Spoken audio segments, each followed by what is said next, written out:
আসসালামু আলাইকুম। শহরে কিংবা গ্রামে অনেকেরই খুবই পছন্দের একটি ভর্তা, টাকি মাছ ভর্তার রেসিপি নিয়ে আজকে আমি চলে এলাম। আনুমানিক ৩০০ গ্রাম পরিমাণ হবে এই মাছটুকু। তো আমি এটাকে ভালোমতো কেটে ধুয়ে এবং মাছের গায়ে চিড়ে, চিড়ে নিয়েছি যাতে মশলাটা ভালো করে ঢোকে। পরিমাণ মতো লবণ দিয়ে দিলাম এবং দিয়ে দিচ্ছি আধা চা চামচ হলুদের গুঁড়া, আধা চা চামচ মরিচের গুঁড়া আর জিরা এবং ধনিয়ার গুঁড়া কোয়ার্টার চা চামচ করে। মশলাটা দিয়ে মাছটাকে ভালো করে মেখে নিচ্ছি এবং যাতে চিরা অংশটার মাঝেও মশলাটা ঢুকে মাথা এবং গলার মাঝেও মশলাটা যাতে খুব সুন্দর করে মাখা হয়ে যায় সেভাবেই মেখে নিচ্ছি। এখন আমি ম্যারিনেশনের জন্য 10 মিনিট মাছটাকে কাভার করে রেখে দিব। চুলায় একটি প্যান গরম করে তাতে মাছ ভাজার জন্য পরিমাণ মতো তেল দিয়ে দিলাম।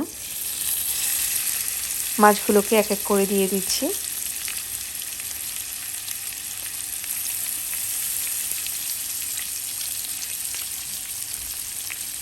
মিডিয়াম আছে মাছগুলিকে 4-5 মিনিটের জন্য আমি এপিঠ ওপিঠ ভেজে নিব। খুব বেশি কড়কড়া করে ভাজবো না, তাহলে মাছটা শক্ত হয়ে যাবে, ভর্তা মজা হবে না।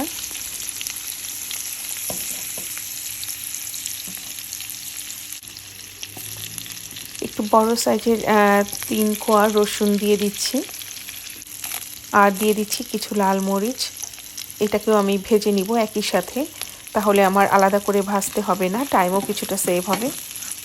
একই তেলের মাঝেই ভেজে নিচ্ছি। এই যে মাছগুলি ভাজা হয়ে গেছে, এখন আমি ভালো করে কাটা বেছে নিচ্ছি।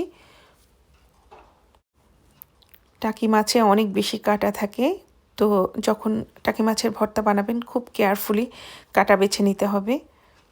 আমি প্রত্যেকটা কাঁটাকে খুঁজে খুঁজে বেছে নিচ্ছি।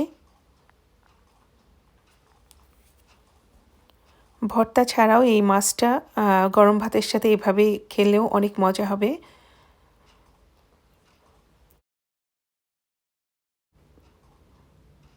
ছোট ছোট অনেক কাঁটা বের হচ্ছে।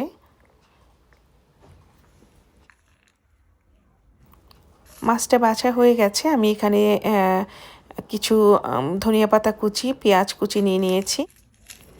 মরিচ এবং রসুন ভাজাটা প্রথমেই ভালো করে গুঁড়ো করে নিচ্ছি হাত দিয়ে।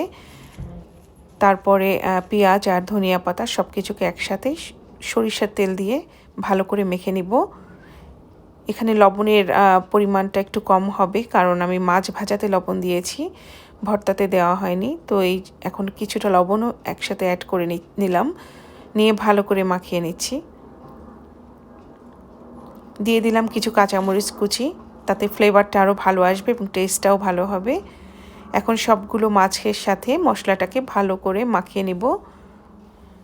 হয়ে গেল খুব মজার লোভনীয় টাকি মাছের ভর্তা। বরাবরের মতোই বলছি, আমার রান্না যদি ভালো লাগে please like, share and subscribe করবেন। আজকের মতো বিদায় নিয়ে নিব। সবাইকে রমাদান মোবারক। আল্লাহ হাফিজ। আসসালামু আলাইকুম।